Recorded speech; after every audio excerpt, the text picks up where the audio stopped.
Bedfordshire Police Superintendent Nick Lyle is a liar and now waits sanctions from his misconduct hearing. The Court of Appeal rules that firearms officers can face misconduct hearings.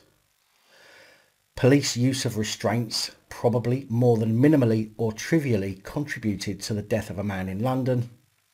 West Midlands Police lose highly sensitive material, which could be the reason behind a spate of violent crimes in Birmingham. And the Metropolitan Police are yet again policing free speech and free press as they investigate Darren Grimes over something someone else said. South Yorkshire Police Constable PC Christopher Rhodes receives his punishment after punching a handcuffed woman in the face, causing her to fall unconscious. This and much more coming up. Don't forget, these reports are daily, Monday to Friday where possible. Please remember to subscribe and hit that bell so you don't miss any future uploads. And if you appreciate the work I do, please consider joining the channel Patreon for as little as just £3 a month. And this will ensure that I can continue providing this content. Hello ladies, gentlemen, boys, girls, innies, outies and in-betweeners. My name's Dan and welcome back to another PAP Reports. It is Monday the 12th of October 2020. Now, we spoke some time ago about Barry Coppinger, who was at the time the Police and Crime Commissioner for Cleveland. Cleveland Police Force being the only ever force to receive failing reports in every aspect of policing back in 2019. Well, Coppinger was under investigation for deleting a number of messages he'd received via WhatsApp and potentially breaching data laws. Coppinger is now ex-Police and Crime Commissioner for Cleveland after he resigned from his position some 4 weeks ago. No doubt to try and save his arse. But now the Information Commissioner's Office want to have a crack after the IOPC apparently failed to see any wrongdoing. The Information Commissioner's Office has allegedly been in contact with Cleveland Police Force for Coppinger deleting a number of WhatsApp messages and potentially breaching those data laws. An ICO spokesperson said, "We are aware of this and we are making inquiries." It was last month when Cleveland's Chief Constable Richard Lewis raised concerns about Mr Coppinger's behaviour with the Independent Office for Police Conduct. Now, it's important to note that the Police and Crime Commissioner is one of the very few people who can sack a Chief Constable. And Chief Constables have moaned about PCCs for a long time, fearing that their career is in the hands of the Police and Crime Commissioner. Which unfortunately, Chief Constables, is the way the world works. Just because you're Chief Constable doesn't mean you get free rein to do whatever the hell you like. Although, let's face it, you pretty much do that anyway. I'm wondering if this is a preventative strike. Maybe Coppinger had something on the Chief Constable of the worst police force, and Chief Constable Richard Lewis is simply acting first to try and save his job. Food for thought, maybe? A spokesperson for the Office of the Police and Crime Commissioner said, "We are aware that a report was made to the Information Commissioner's Office last month. They have since notified us that they are looking into a potential breach with regard to a request for information made under the Freedom of Information Act. It is important that we emphasise that the ICO have not indicated to the OPCC that they are investigating any individuals. We extend our full cooperation to the ICO and will continue to assist them with any inquiries they need to make." Mr Coppinger said he resigned due to the stress of the role and has denied any wrongdoing and maintains that the deleted messages were not of a sensitive nature but were more of a mundane logistical nature. A spokesperson for the IOPC said, "We are thoroughly assessing the referral from Cleveland Police and Crime Panel relating to the former Police and Crime Commissioner. We will make a decision on whether it is necessary for the IOPC to investigate this matter in due course." Sticking with Cleveland Police, it appears that not only are they terrible in all areas of policing, they're terrible at following health and safety too, as, after a health and safety executive visit ended with a warning and advice for the force after concerns were raised about some conditions and working practices at Cleveland's Community Safety Hub. Inspectors from the Health and Safety Executive carried out an inspection on Tuesday the 6th of October. The force says it has taken on board the criticism from the HSE inspectors and are now implementing the recommendations to ensure all staff are safe at work. Now, it's important to note that at least some of the warnings from the HSE were about the COVID securedness. I don't even know if that's a real word, but hey, it's my channel, I'll say what I want. Chief Constable Richard Lewis said, "We are really pleased that the Health and Safety Executive has been able to come in and support our officers and staff as we strive to make our workplace as COVID safe as we possibly can. We've done a huge amount to protect those at our sites and visitors, and it's important that HSE has come in and judged what is good, but also what needs to be improved further. We've set about making the changes required and will continue to look to HSE to support us and our workforce to get this right. In the midst of a global pandemic, we all have a duty to stop the spread of the virus, and our staff and public can be assured that we are, with their support, working really hard to do just that. In the midst of a global pandemic, we all have a duty to stop the spread of the virus by forcing people to give up their rights and follow rules that make no practical or scientific sense. But as we're the police, we don't care because we can basically get away with anything. I think that's what he meant to say. The full details about the report and the connection to COVID-related issues have not yet been revealed, although some reports suggest there are some concerns about working conditions in the force's control room, where staff handle incoming calls from members of the public. Yeah, I mean, do they think the virus is going to travel down the phone line and infect them? It wouldn't surprise me. The dumb fuck. Reports are claiming that there is a disproportionate amount of BAME folk in the UK's police forces, and that this is a bad thing. At the time of the last census in 2011, 13% of the UK population was BAME. That's about 8 million people, although that figure is expected to continue to rise. As of March 2020, BAME police constables represent 7.3% of all police officers. That's fewer than 10,000 people. However, reports I've read state that this is more due to allegations of racial abuse and discrimination from the public and internally within the force, with 70% of BAME police saying that they've been racially abused on the job. Andy George, an inspector in the police force of Northern Ireland, said, "I definitely think there is still institutional racism. I know it's not a term that most people like within policing, they see it as unhelpful. But for me, whether you call it institutional racism, systemic racism, or whether you just call it a bias in the system that works against black, Asian and minority ethnic communities, there's something there that is constantly creating these disproportions." Now, as I've said before, I personally hate the terms racism, homophobic, transphobic, etc., as all of these fuel the divide between people and highlight people's differences. As far as I'm concerned, and I realise I'm not black, gay or transgender, seriously, as far as I'm concerned, we are all discriminated against by each other, whether they are the same sexuality or not, whether they're the same colour or not, whether they're better looking or not. It's an unfortunate part of life which will never ever go away while people are highlighting their differences all the time.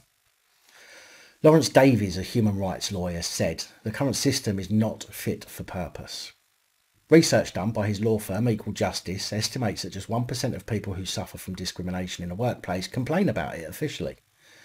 That's because, he says, often when a claim is made, that person is seen as a troublemaker or playing the race card.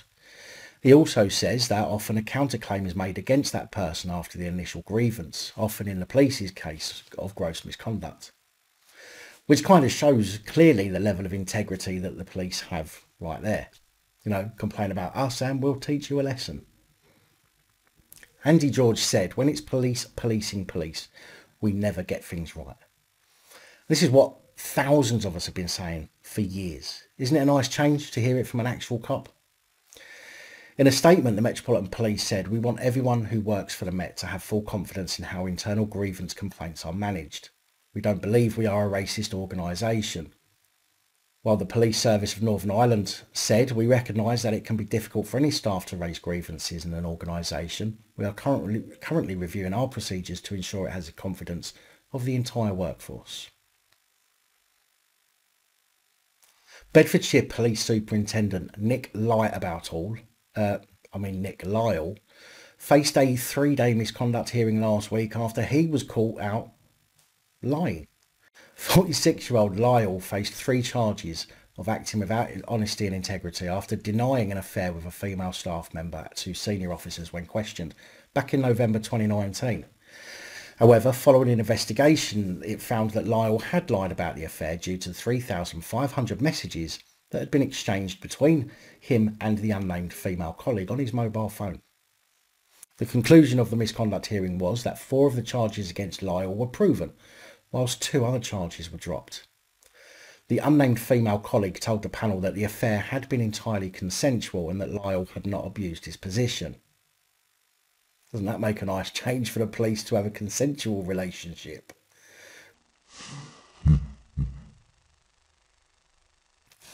Speaking after the hearing, temporary Assistant Chief Constable Sean Basra said the public rightfully expects our officers to be honest and trustworthy in everything they do. Senior officers in this force need to make incredibly difficult decisions under pressure on a daily basis. Any distrust between officers in such an environment could be catastrophic.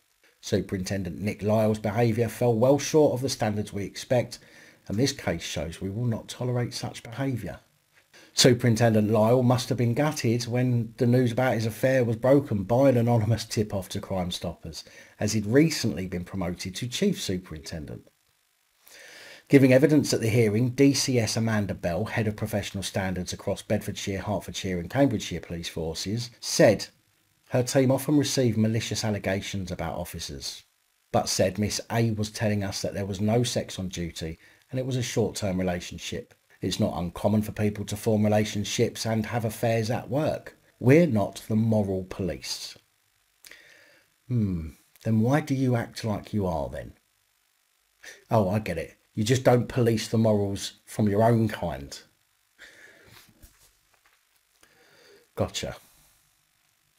Initially, professional standards found no case to answer, but when Lyle lied about the affair to senior officers, an in-depth investigation was launched which discovered the messages on his phone.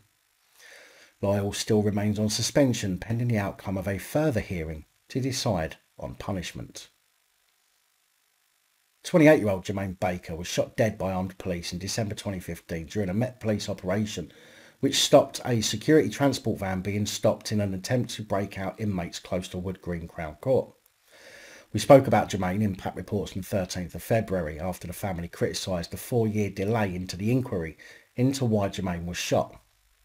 An inquiry that found that Germain was sat in the front seat of a car when he was shot once. An imitation Uzi was found in the rear footwell, but investigators believed Baker could not have grabbed hold of it to fire at police. Therefore, he was not posing an imminent threat to anyone at the moment he was shot.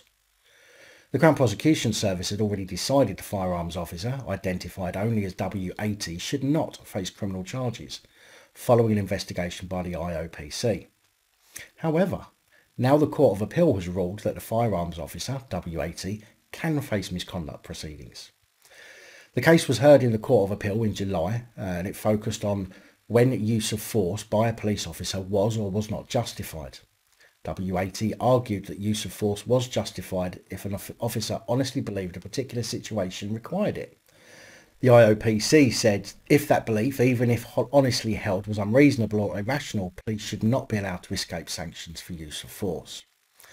The ruling provides clarification of the test to be applied when determining whether a police officer's use of force amounts to misconduct.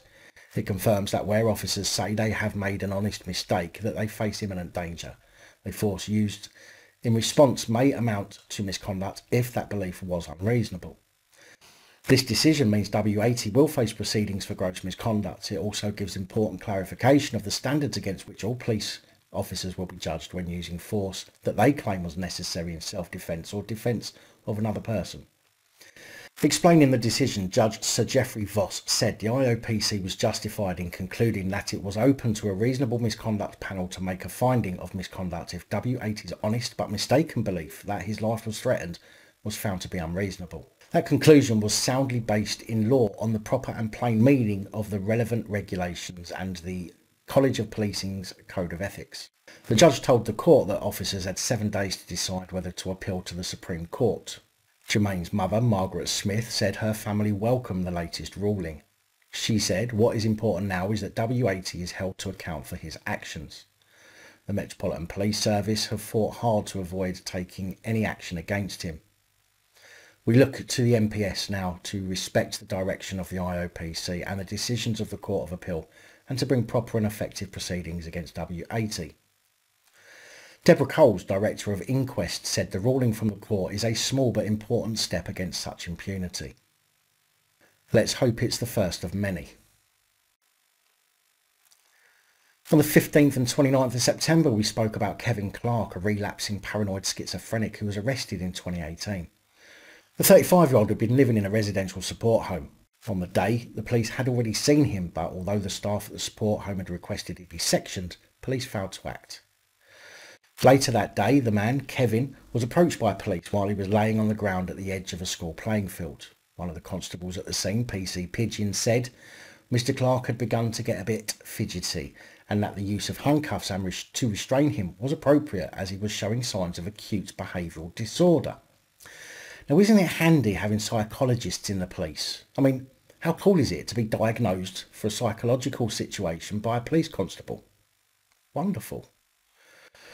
This was unusual behaviour, he said, and it was obvious to me Mr Clark needs urgent medical attention. It suggested to me that perhaps he was getting a bit unnerved. Maybe he's starting to get a second wind. If he had got to his feet with increased strength, there was a possibility that one of us could have been hurt or he could have run off. Police placed Mr Clark in 2 sets of handcuffs due to his size, and in the footage he can be heard groaning, saying, "I can't breathe and I'm going to die." PC Pigeon said he had not heard what Mr Clark said at the time, but admitted that in the footage his speech seems quite clear and comprehensible. Another constable at the scene, PC Stephen Speakman, blamed the lack of communication between himself and others at the scene, a scene that saw Kevin taken to Lewisham Hospital, where he died. Leslie Thomas, representing the family of Mr Clark at the inquest in September, said PC Speakman, who was the most senior officer at the scene, had failed to respond to the incident as a medical emergency. "You are the one officer, you've got experience, and you're not in real time in the physicality of what's going on," he said. Mr Thomas added that communication between the officers had been poor and suggested that PC Speakman should have done more to monitor the situation. He said your colleagues were saying that this was a medical emergency from the off. A medical emergency is a serious matter. If any officer formed the view that this was a medical emergency, that would be communicated among the team, wouldn't you expect? PC Speakman replied, "For me, the medical emergency was the mental health and restraint. That's the point for me that it crystallised. Perhaps I could have asked if there'd been any development, but that wasn't clear. The fact is that it wasn't communicated to me. On reflection, I perhaps should have." However, the inquest into Kevin's death has now found that the use of restraints on Kevin probably more than minimally or trivially contributed to his death. Jurors at Southwark Coroner's Court deliberated for 5 days after hearing evidence from police and paramedics for over a month. Returning a narrative conclusion, the jury concluded that the decision to use restraints on Mr Clark was inappropriate. The jury said the use of restraints probably more than minimally or trivially contributed to his death. It is highly likely that at least one officer heard Mr Clark say, "I can't breathe," and on one of the occasions he repeated it, they added. Despite this, no action was taken other than officer saying, "You've got to breathe, you've got to breathe, breathe deep breaths." Failure to remove restraints at this point was contrary to guidance and training. Body-worn footage played in the inquest showed the moment Mr Clark was restrained by police and put in 2 sets of handcuffs. Various clips showed police leading Mr Clark away from the field towards an ambulance, but he passed out and he never regained consciousness. The London Ambulance Service has already admitted its crew failed to conduct a complete clinical assessment of Mr Clark on arrival. This amounted to a failure to provide basic medical care, which the jury said possibly contributed to his death as well. The cause of his death was given as acute behavioural disturbance in a relapse of schizophrenia leading to exhaustion and cardiac arrest, contributed to by restraint, struggle and being walked. Reaction to the jury's decision, the Met Police's commander, Baz Javid, apologised to Mr Clark's family for the failings identified by the jury. The officers who attended that day found themselves in a very difficult situation, dealing with a man undergoing a mental health crisis who clearly needed urgent medical care, he said. He said they made a rapid assessment and within 90 seconds had called for an ambulance. The jury has made several observations about how those officers dealt with Mr Clark, he added. Now we need to carefully consider those observations.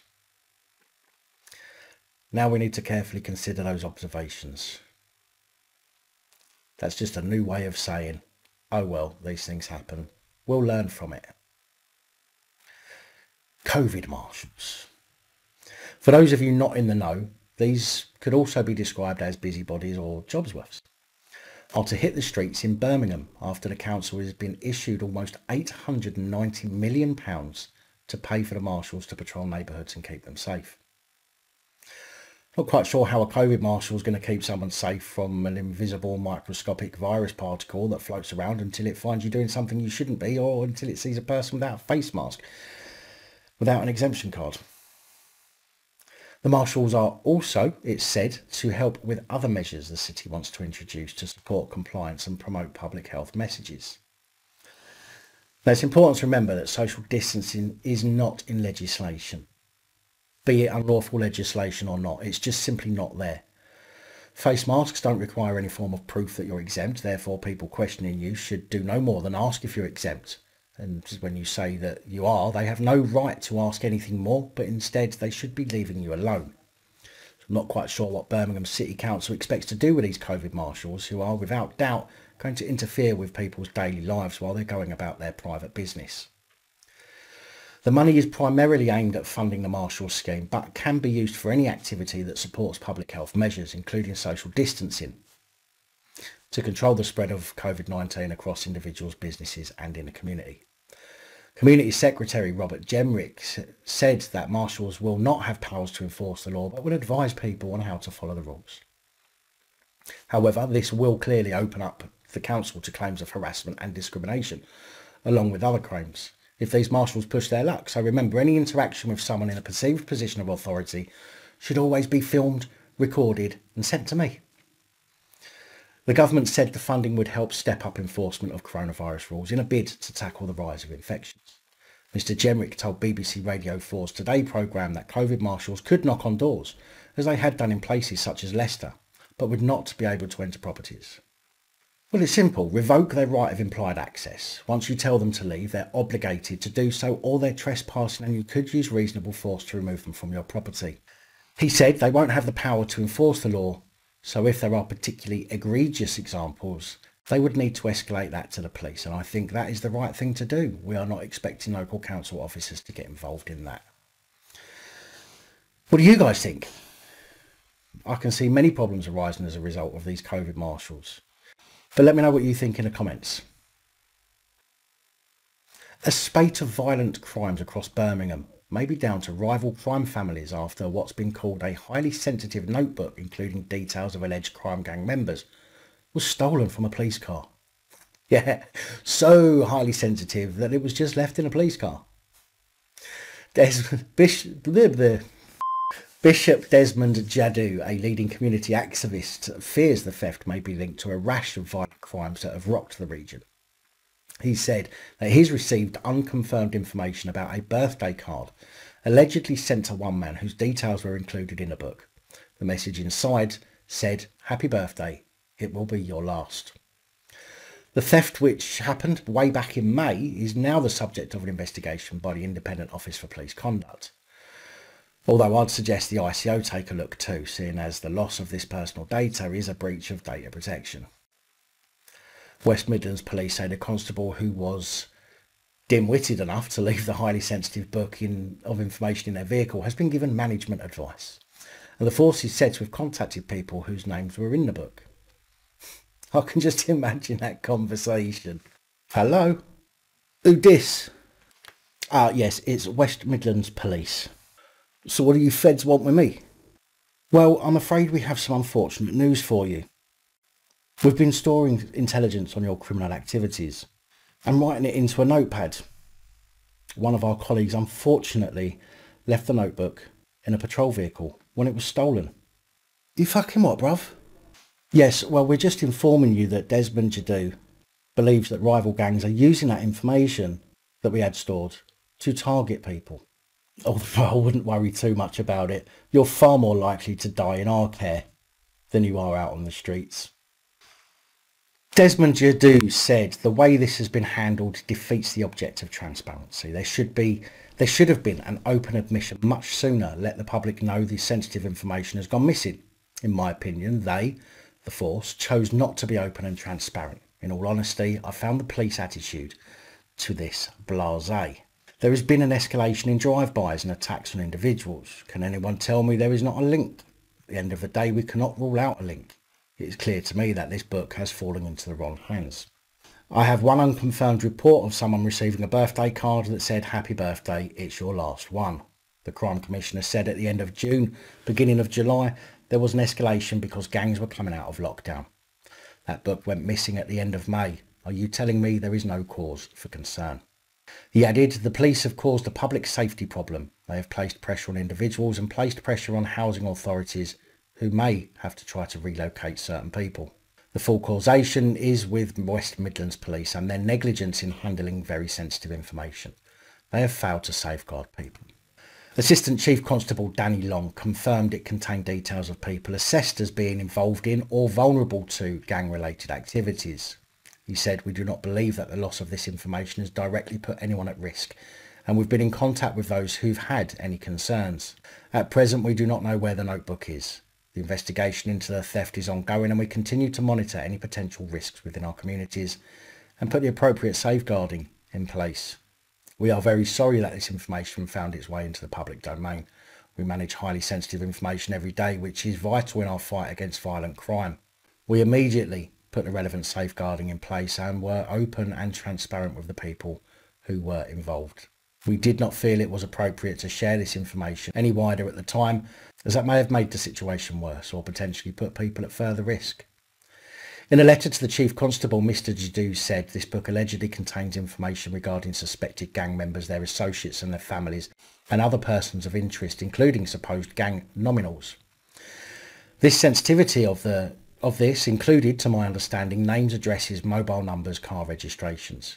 Clearly, this is a serious breach, and it has been noted that since the book has gone missing, there has been an increase in violence as previously described. Families have advised me that they are living in fear. Individuals have been contacted and, to paraphrase, told to make funeral arrangements. There is a clear link between this incident and the increase in violence on our streets.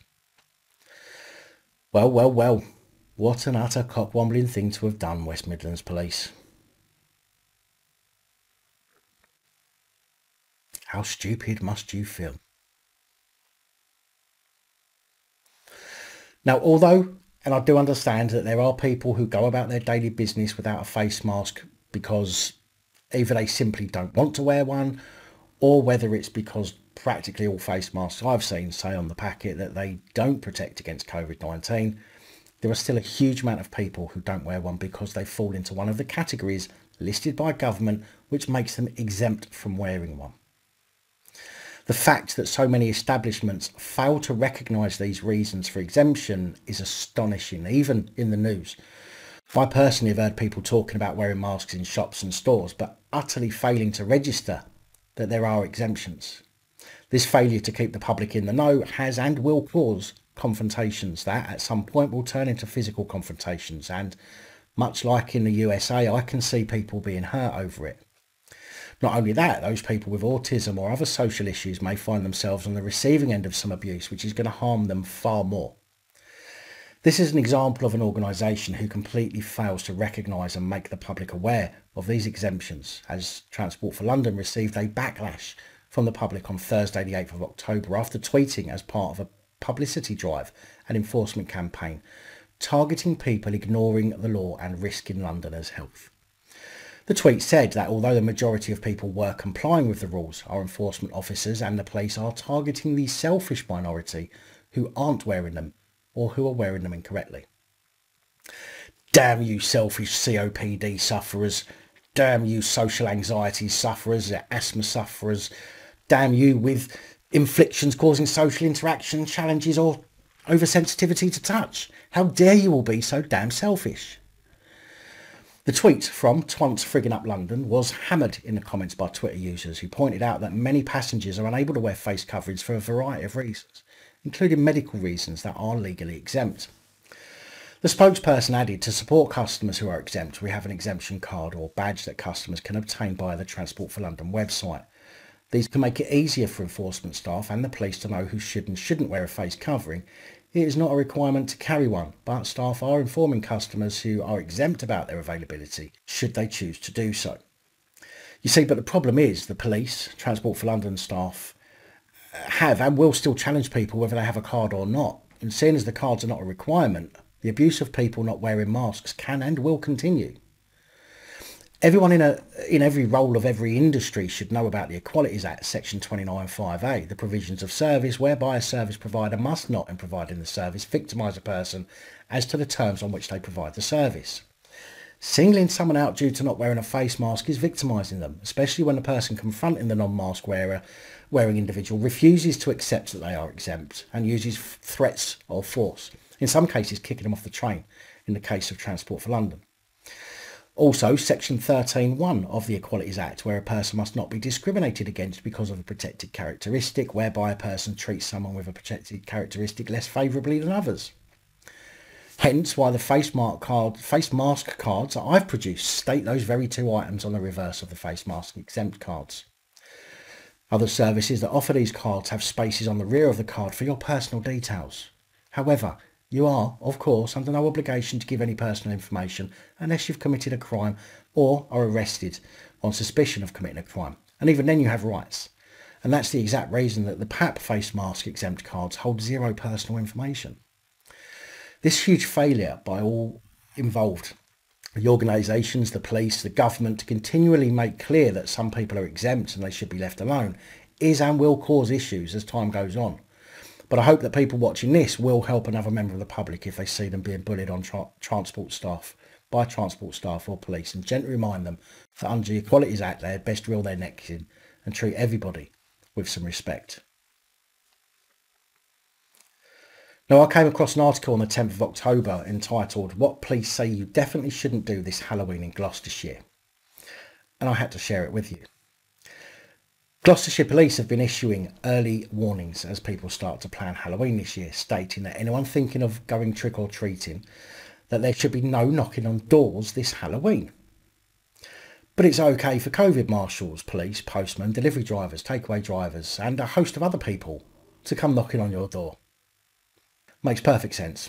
Instead of trick-or-treating this year, police in Gloucestershire have said that most families will be doing a treasure hunt style Halloween. This will see people putting out a pumpkin or a display at their home, and parents can take their children out and about and reward their little ones when they find one. In a tweet they said, "Halloween 2020, COVID-19 restrictions. Most families will be doing a treasure hunt style Halloween this year. We support this. Put out a pumpkin or display as normal, and parents can reward their own children with a treat for each one found. No knocking on doors, please." I don't see why not. In fact, dressing as the Grim Reaper this year or a 15th century plague doctor would be ideal for knocking on doors this year. Now, the article was very short. In fact, it really wasn't worth writing, but I guess the mainstream media need to fill their pages up with something to continually frighten the people and enforce this dystopian society we're living in. One thing to note, however, is that there is no law or legislation that prevents you from knocking on somebody's door. Provided when you knock on the door, you step back and keep a distance to be respectful and polite, then there shouldn't be any issues. The simple fact that the police are tweeting this, almost in an attempt to make it sound unlawful, is, in my opinion, a misuse of police powers and are definitely overstepping their remit. It's absurd. And yet the plebs in blue still can't see the damage that they're doing to communities, which is, in my opinion, far worse than COVID-19 has been doing to any individual communities. I can't tell you what to do, but I can say that this is batshit crazy. And providing you're not breaking an actual law, then you should be able to continue with your normal routine for Halloween. After all, most kids will be wearing a Halloween face mask, won't they? And there's no real restriction on the type of covering that can be worn, right? I mean, it would be different if there was a medical reason to wear a specific type of face mask or face covering, but there's no specific recommendations as to a medically proven type of face covering. In fact, you can wear an old sock on your face and it's still classed as a face covering. So in my opinion, as I say, providing you're not breaking a law, do what you need to do. Respect other people's space and give them social distancing, although that's more about respect than law, and crack on with your own lives.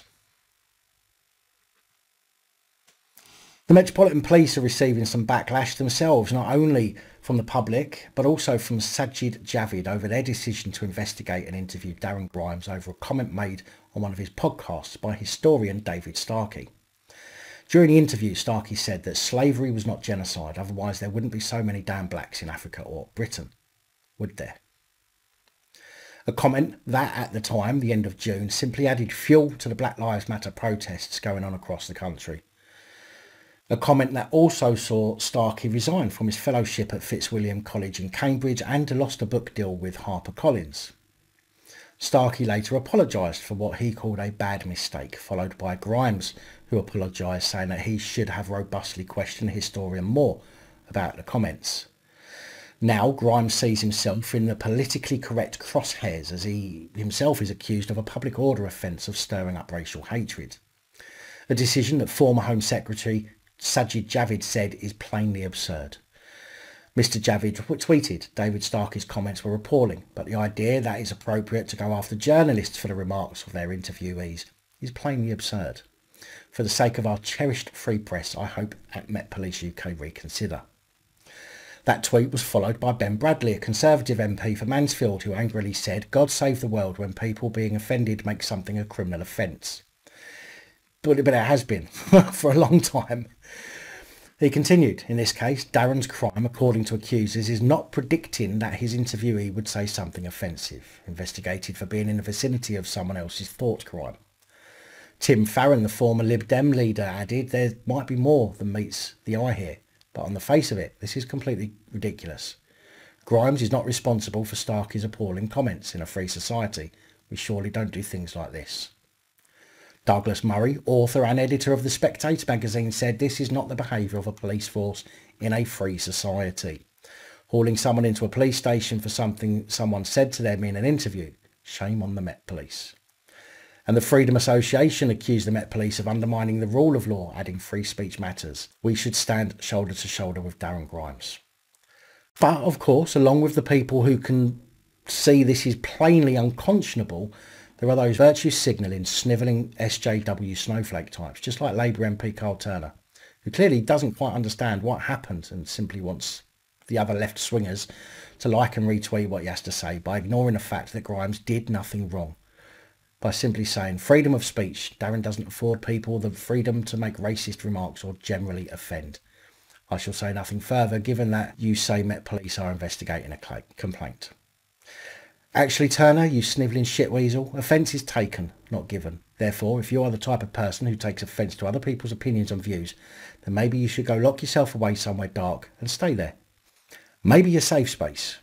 I'm offended by your comment. Does that give me the right to jump on the cancel culture bandwagon and try to have your voice silenced, or do you believe that your opinions are just as important as everyone else's? Besides, you've completely missed the point of the investigation. It was nothing to do with Darren Grimes. He said nothing. And sharing sometimes shocking information is important to generate discussion and debate, as you being an MP should understand more than most. Toby Young, General Secretary for the Free Speech Union, told the Mail Online almost everyone has rightly condemned this grotesque assault on the freedom of the press, including an ex-Home Secretary. I hope the Met recognises that it's made a silly mistake and drops the investigation immediately. In a free country, journalists shouldn't be threatened with arrest because someone they've interviewed has said something offensive. The statement on the Free Speech Union website said, to accuse Mr Grimes of stirring up racial hatred is absurd. The only hatred Dr Starkey stirred up was against himself. Mr Young said Mr Grimes would never have apologised if he had intended to stir up racial hatred in the course of the broadcast only days earlier. The Scotland Yard spokesperson said on July the 4th the Metropolitan Police Service was passed an allegation from Durham Police of a public order offence relating to a social media video posted on June 30th. The matter is being investigated. No arrests.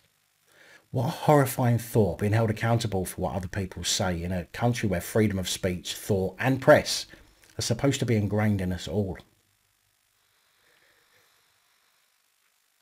Now, have you ever heard of a keyboard warrant? Not keyboard warrior, we all know what they are, holed up in mummy's basement abusing people from the comfort of their online anonymity. No. A keyboard warrant is what police in the USA have been issuing Google, which is forcing them to hand over IP addresses of internet users solely based on the use of particular words. Court documents have been unsealed that reveal that Google has provided police with information on users simply based on their keyword searches, an action that some say could be a violation of US civil rights. It's important to note that this keyboard warrant basically allows police to sidestep the reasonable suspicion first, as in normal circumstances the police would need a reason and proof to back up the reason in order to ask the judge for a warrant for the information. Earlier in 2020, a keyboard warrant was issued to Google, used to track down and provide the police with IP addresses of anyone who searched for the address of a victim of an arson. And although the police might use this example as justification for the invasive warrants, the warrant does sidestep Fourth Amendment checks on police surveillance. The Fourth Amendment of the US Constitution protects people from unreasonable searches and seizures by the government. The Fourth Amendment, however, is not a guarantee against all searches and seizures, but only those that are deemed unreasonable under the law. And here in the UK, we have Article 8 of the Human Rights Act, which is respect for private and family life. I would be in no doubt that this would breach other laws here in the UK too. Albert Fox Khan, the Executive Director of the Surveillance Technology Oversight Project, said when a court authorises a data dump of every person who searched for a specific term or address, it's likely unconstitutional. Attorney Todd Spodek said, think of the ramifications in the future if everyone who searched something in the privacy of their own home was subject to interviews by federal agents. Someone could be interested in how people die in a certain way, or how drug deals are done, and it could be misconstrued or used improperly. Keyboard warrants are similar in style to geofence warrants, whereby police ask Google to provide data on all devices logged in at a specific area and time. Another frightening piece of information, and although we have yet heard of this happening in the UK, I would be under no surprise if it was already a tactic used by UK police forces. At least 45 parliamentary plod have been confirmed to have COVID-19. The outbreak has occurred within the Met Police's Parliamentary and Diplomatic Protection Unit, with their base now requiring a deep clean. The Metropolitan Police said should any officer test positive for COVID, they will be told to take appropriate measures, and those who have been in contact with them will be swiftly contacted and also advised to act accordingly in line with government regulations. Now, isn't that going to be difficult, seeing as the police are told not to install track and trace on their work phones? How are you going to know who they've been in contact with? Are you fucking stupid? They continued. The Met continues to follow guidance from Public Health England and the National Police Chief Council about how to best protect and support all officers and staff during the pandemic. The Met spends all day, every day, responding to different requirements and demands, and has the resilience and resources to provide its normal service. Now, I know many people have questioned this. In fact, I know of several Freedom of Information requests being put to police forces, including the Met. But it's incredibly interesting that not a single police constable has died of this terrible and ferociously virulent virus. Not a single MP, to my recollection, although I'm sure I will be corrected in the comments if I'm wrong, and I've missed it. In the police's case, especially as most of them are overweight and unfit, making them prime candidates to catch the terrible and ferociously virulent virus, where are they all? And before people start cussing me, I've said before, I personally do believe that there's a virus. I've no reason not to believe it, but it sure as shizer ain't anywhere near as bad as being made out. So I'm not a COVID denier. I'm a denier of the narrative that's being played out over the virus. Apparently, hate crime reports are increasing. Last year it said there were 2 hate crimes reported every single hour. And that's just apparently hate crimes against boys who do boys, or rug munchers. In 2014 to 2015, a total of 6,655 homophobic hate crimes were recorded by 45 different police forces across the country. In 2019 and 2020, the number had increased to 18,465. Which is exactly what you'd expect when you give people a weapon that requires nothing other than a person's belief that something said or done was because of their protected characteristic, rather than because of the fact that they were probably just a cunt. And this has seen in practically all police forces. For example, West Yorkshire Police has seen a particularly stark rise in homophobic crimes from 161 to 1,093. Similarly, in Merseyside, the figures have increased from 65 to 678 over 5 years. England's biggest police force, the Met Police, has had 3,013 last year, up 1,549 in 2014 to 15. Police chief said it has been notoriously underreported in the past, but victims are now coming forward more. Personally, as I said a moment ago, I don't think it's about people choosing to come forward more. I think it's more about the fact that many people making reports are literally doing so simply because they can. I have never met a gay, trans or any other person from a protected characteristic who has been so offended by things that they've had to go to the police. In fact, people I've worked with in the past gave as good as they got. And that's not to say I'm a taker. No. I like to be a giver. The Crown Prosecution Service has revealed that the proportion of those convicted of a crime and who receive the tougher sentence for a hate aspect is higher than ever before. Which it shouldn't be, because there was already laws in place to tackle threatening and abusive behaviour. This virtue signalling behaviour from the people who run this country is ridiculous.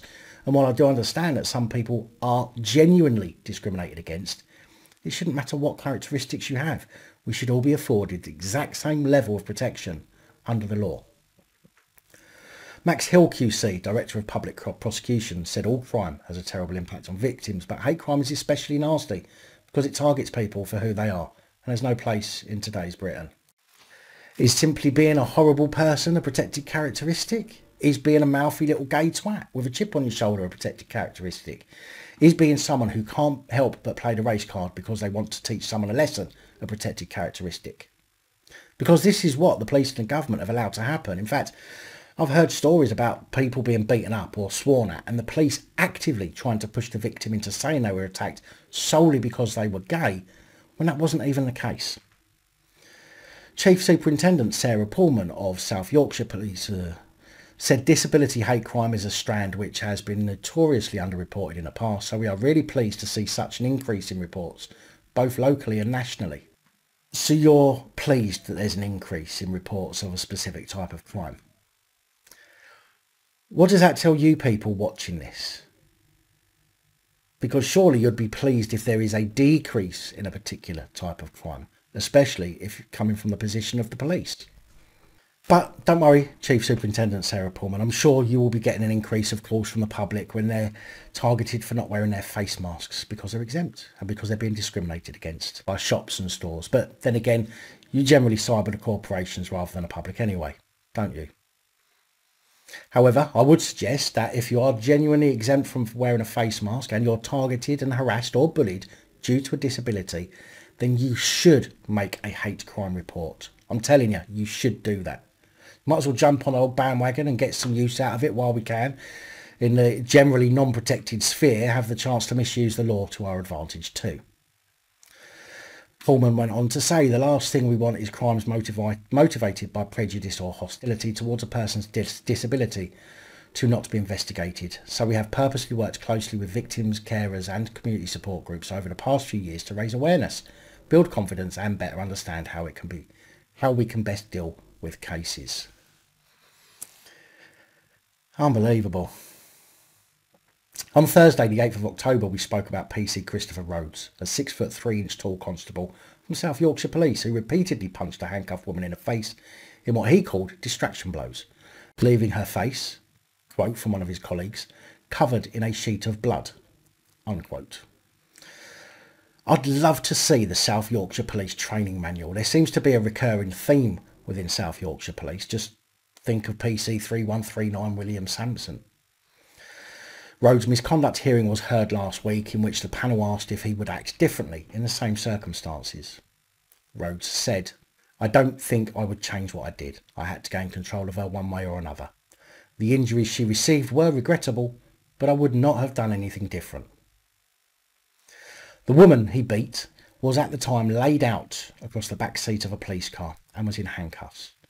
Rhodes said that he had to gain control of her by climbing in the door she was kicking out of and then repeatedly punching her in the face. Now, forgive me for being stupid, but if someone is kicking out of you from one door, surely the best option would be to go round to the other door, where her feet are not kicking out, and then take hold and try to manoeuvre her, that way, rather than pummeling the woman to such an extent that once they got her in the back of the police van, she fell unconscious and had to go to hospital. The woman was left with cuts to her face and a broken nose. And again, let me be clear, this all happened while she was handcuffed and laying down. The hearing was said to hinge on whether it was appropriate for PC Rhodes to get into the car with the detained woman or wait for assistance, and whether the force used against her was appropriate. You know what's coming, don't you? You see, it appears that South Yorkshire police believe that punching a woman into unconsciousness whilst handcuffed and confined to the back of a police car while laying down is appropriate. Which doesn't leave me much hope for the investigation into PC 3139 William Sampson from the same force, who belted a 15-year-old around the head with his baton, leaving the lad with a gaping wound. Rhodes did not dispute that he had delivered 3 or 4 punches to the woman's face while she was laid in the back of the police car, but insisted it was the correct way to control her increasing violence.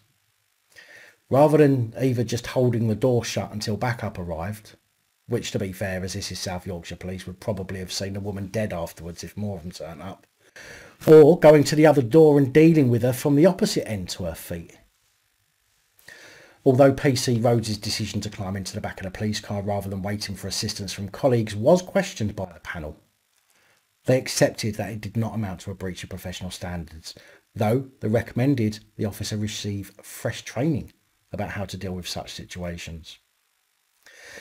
However, they accepted that once inside the confines of the car with little space to allow many choices, PC Rhodes' decision to strike her in the face with a series of punches did not breach professional standards either. Explaining their findings, the panel said, "We have taken into consideration what he said, that someone at some point would have to get her out of the car. We are satisfied some degree of force was necessary. We have gone on to consider whether the force was appropriate and reasonable. We have not found this an easy decision. We have to consider decisions made in the challenging and fast-moving situation after his decision to get into the car. We are not satisfied in the balance of probability that the force used was unnecessary, unreasonable or disproportionate. Once inside the car, he had very limited options to regain control of the situation. The panel accepted that options other than climbing into the car, where he then found it necessary to injure the woman, were available during the incident. They had formed that conclusion with the benefit of hindsight. The panel decided the best course of action was extra training and no other sanctions were made." So it appears that even the misconduct panels are now deeming hindsight as a valid excuse. I wonder what all the Nazi soldiers who said they were just following orders think about that, seeing as I'm sure their views, in hindsight, would have been far different to the views they had at the time. Now, let's finish on a lighter note. On Saturday, I came across a tweet from one of Cheshire Police's police stations about a cannabis bust that they had carried out. I couldn't help but to retweet and comment. The comments were amazing, as the police station got battered by Twitter users. And we're just going to take a look at the tweet first of all.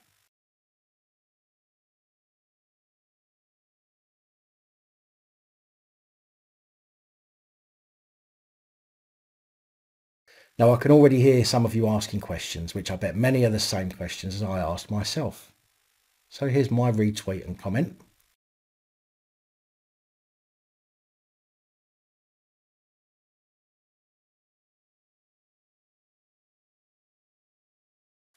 And now, my actual comment on their post.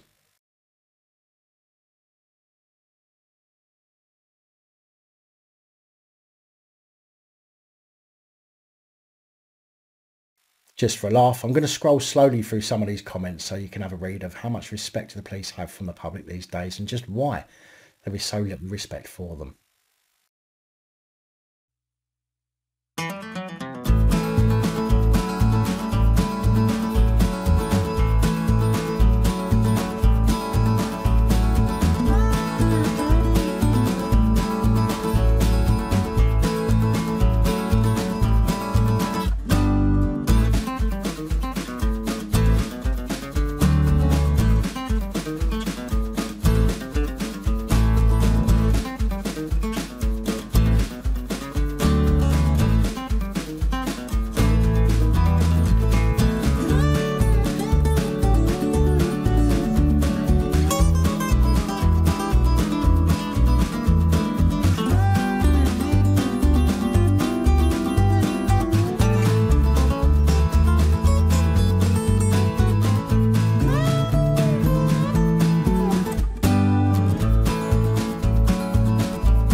Very big thank you to channel supporters, one and all, especially the channel Patreon supporters. Your support truly helps. And that's all I have for you today. Please like, share, comment and subscribe. Let me know your thoughts, as I know many of you will. And until next time, stay safe, look after each other, film the police and of course other officials. Good night, all. Thank you for taking the time to watch this video. If you like the content and you'd like to help support the channel, you can do so. In the description of every video there are some links to ways that you're able to help support the channel so I can continue putting out content. If you're unable to help us in that way, hit that subscribe button up the top there. If you haven't already, become a subscriber. That is support enough. Share the videos, comment, like, it all helps. If you're looking for something else to watch, up top there is my latest video. Down the bottom there is a video that YouTube recommends for you.